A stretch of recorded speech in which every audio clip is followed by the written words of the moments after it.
Nakakahiya ang ginawa ng OFW na ito sa isang taxi driver doon sa Saudi.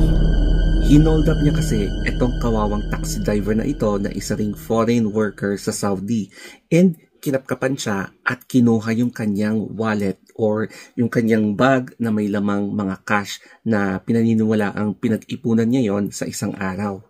Buti na lang merong CCTV na naka-record na in-install ng taxi driver na ito para sa kanyang seguridad. So, nakikita nyo na pagkatapos hold upin yung driver, dali-dali nang umalis at tumakbo papalayo etong Pinoy na OFW na naging hold upper sa Riyadh. So, nangyari pala itong insidenteng ito sa Riyadh. And after nyan, syempre, ni-report agad ng taxi driver na ito yung nangyari sa kanya and pinesent niya itong CCTV na ito sa kinauukulan doon sa Saudi Arabia.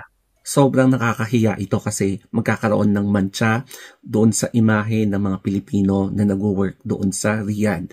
So, syempre, damay pati na rin yung mga may mabubuti tsaka yung mga lumalaban na patas ng mga OFW natin dahil sa kagagawan ng isang to na nagkaroon ng sobrang maling desisyon sa kanyang buhay at pinahiya niya yung kanyang sarili, tapos pinahiya rin niya ang mga kababayang Pinoy.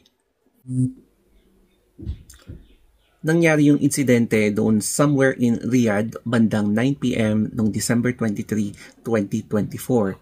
So, nakatulong talaga ang dashcam na ito, correction, na na-identify nila yung Pinoy na gumawa nito. And nakulong siya at mahaharap na ngayon ng 100 slashes. Mapapaisip ka talaga, siguro merong pinagdadaanan itong Pinoy OFW na to kaya naisipan niyang mag-hold up. Pwede nating sabihin na baon siya sa utang, pwedeng lulong siya sa pagsusugal, o kaya biglang nasisante siya sa kanyang pinagtatabahuan. So, alam mo na mukhang medyo desperado na talaga itong kababayan natin kaya nagawa niyang mang-hold up. Pero, ang pinaka-conclusion dito ay maling-mali talaga na mang-hold up ng ibang tao, lalo na kapag nasa ibang bansa ka. So ngayon, nakakahiya itong ginawa niya kasi damay lahat, pati yung mga matitinong mga OFW natin na nakikipagsapalaran ng patas. So malaking lesson ito sa atin na kahit na anong mangyari sa ating buhay ay huwag magre-resort ng katulad na ginawa ni kuyang ito.